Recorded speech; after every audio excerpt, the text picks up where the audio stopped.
Hello friends, my name is Nashtha Gandhi and today I will be talking about Bhil Indigenous people of India. I chose Bhil Indigenous people of India for the very simple reason that I am from India. When I came to Canada in 2019, I started hearing a lot about the First Nation people of Canada. That time I realized that Canada is actually the land of the First Nation people. Otherwise, in my head, I always thought that the white people are the actual Canadian people. So, when I was given this opportunity to do a project on the indigenous people around the world, that time I thought that this is the best opportunity for me to go and learn about the indigenous people of my own country. Because until now, I had never had an opportunity to go and learn about the indigenous people of my country. Another reason is very personal to me. When I was reading some of the articles about the Bhil indigenous people, I realized that some of the Bhil have settled on the land of my own state, that is Gujarat. And that made me more curious to go and learn about the indigenous people of India. So let's go through the content that I will be covering in my video lecture today. First, I will be talking about the location where Bhil people in India have settled down.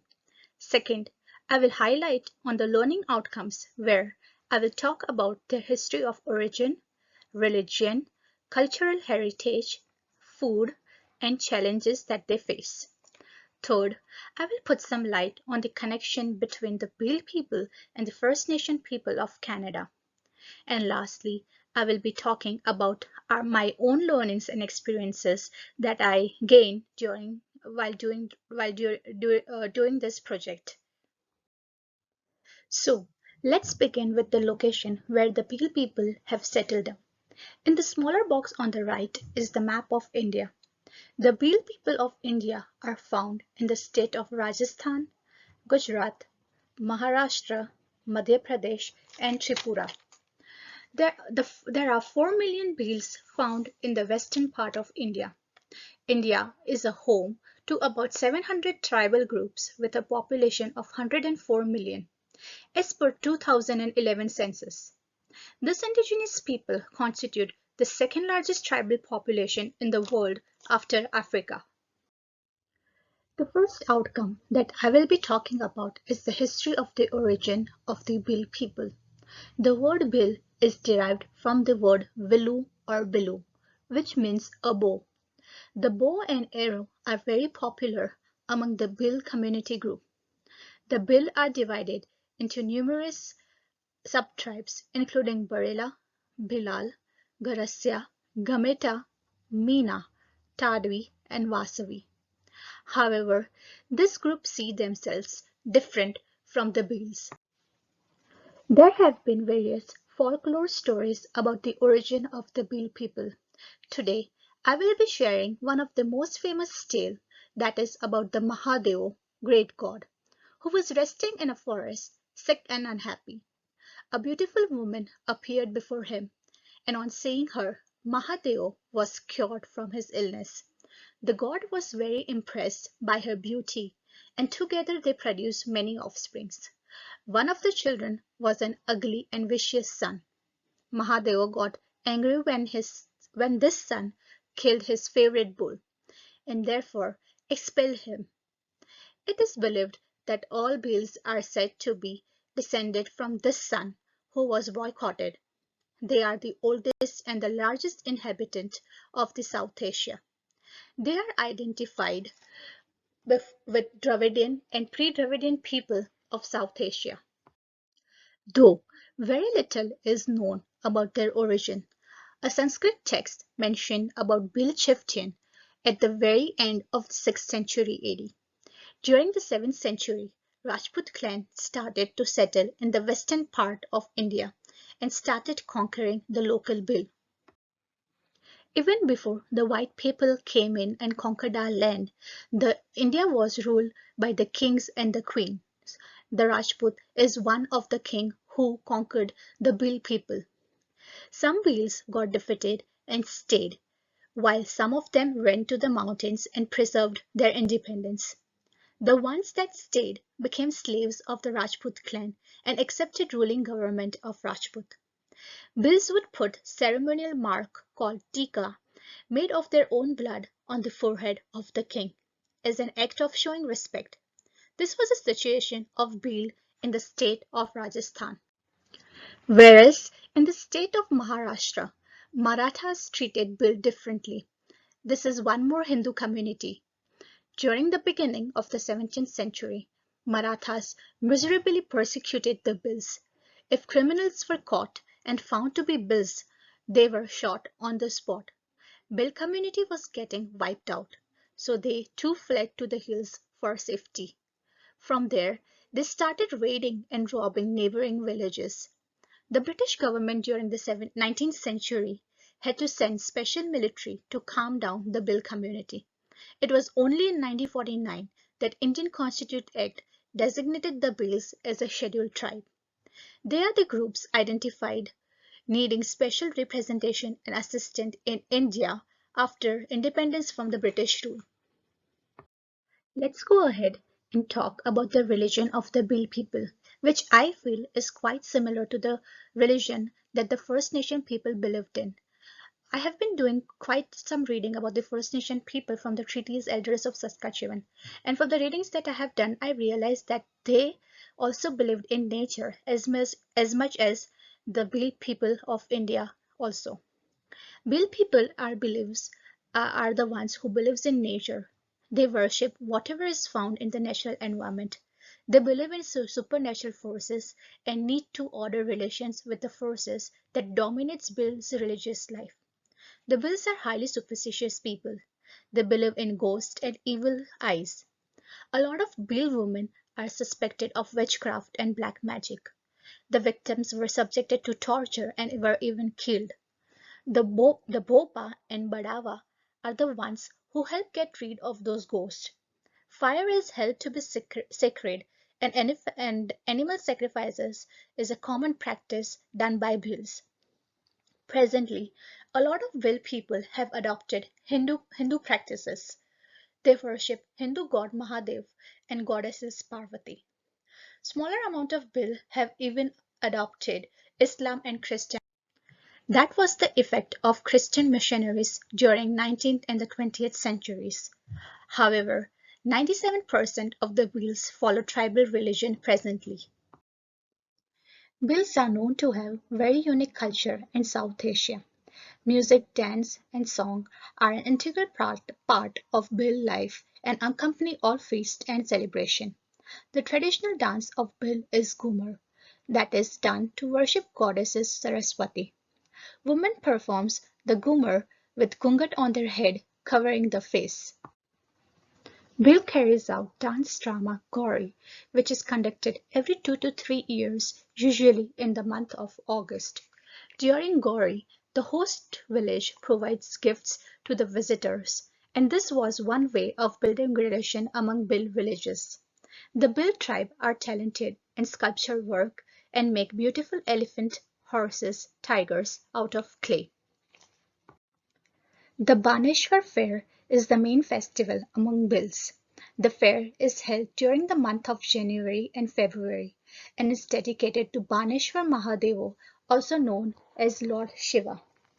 All the Bhils gather together and they dance and sing traditional songs around the fire. They enjoy all night. The prime language of Bhil people is Bhili. Presently, most Bhils talk in the local state language. For example, if Bhils are settled down in the state of Maharashtra, they will talk in Marathi. The Bhils are originally hunters and gatherers. They hunt on small games like rabbits, foxes, deer, wild pigs, and rodents. They fish from the local streams and rivers. They gather edible plants and fruits from the forest. They were among the first one to adopt slash and burn cultivation. This method was used till the 20th century. Today, however, most people engage in settled agriculture using the plow and the draft animals. The staple foods are maize, millet, barley, and pulses. The Bhil people eat two main meals of the day. On special occasion, Bhil people engage in eating flesh of the goat or buffalo. Bhils are strongly addicted to the use of tobacco and alcohol. They make liquor from the flower of mahua tree or from the bark of the babul. Whatever money they earn, they buy alcohol from it. It is one of the main reasons that Bhil faces debts and poverty. Bhil people have been living in India for 100 years now. Their challenges started when British reached Bhil's forest and began extracting timber, because of which they could not follow their natural practices. They were uprooted from their ancestors' lands and were pushed towards modern civilization. They would displace tribal from their land, which would make it difficult for them to practice their natural subsistence. Even when India gained independence, the Indian government continued extraction process very vigorously. After displacing the Bhils from their ancestors' land, they were left without any tools like education, medicine, and economic skills to survive in modern world. During 1957, Bhil group that was settled in Madhya Pradesh was displaced from their ancestors' land by the Forest Department, and the Forest Department declared that land as a reserved forest. With the help of the Forest Act 1927, Bhil people would have been able to claim their lands, but they did not have knowledge about those laws and were therefore exploited. It was only in 1987 the Tribes Union began the battle, and finally in 2006 there was a Forest Right Act passed that helped tribal to regain their land. Even after the act was passed, a lot of Bhil tribe people were unable to claim their lands just because of the lack of knowledge regarding the laws, and it took more than 10 years to pass the Forest Right Act. Many groups like Christian missionaries, Hindu reformists, followers of Mahatma Gandhi have worked together to eradicate Bhil's superstitious belief. Many Bhil groups have abandoned their own tradition and customs and have adopted modern way of life. They stay at isolated places, because of which they experience widespread poverty and live in very low economic condition. They are forced to migrate to cities to find work as unskilled laborers and earn income. Even today, most of the population of India who are uneducated and live in poverty are the tribal group people. From the readings that I have been doing for these courses, I realized that there is a lot of connections between the First Nation people of Canada and the Bhil Indigenous people of India. Firstly, both the groups have somewhat similar way of life and believe in nature. Both the groups believe that they need to respect nature and take care of it. They like to have good relation with the Mother Earth. Secondly, both the groups have lost their languages and tradition. You will hardly find any Bhil person or community that talks in Bhili. They all have adopted state languages so that they feel included. There have been a lot of evidence that Bhil people have a very low economic condition. So are our indigenous people out there who also live in a very low economic condition, which further leads to other problems like them being alcoholic or addicted to drugs, or maybe vice versa. In the past, the lands have been conquered by the whites for their own selfish reasons. They have been stopped from carrying out their own natural practices.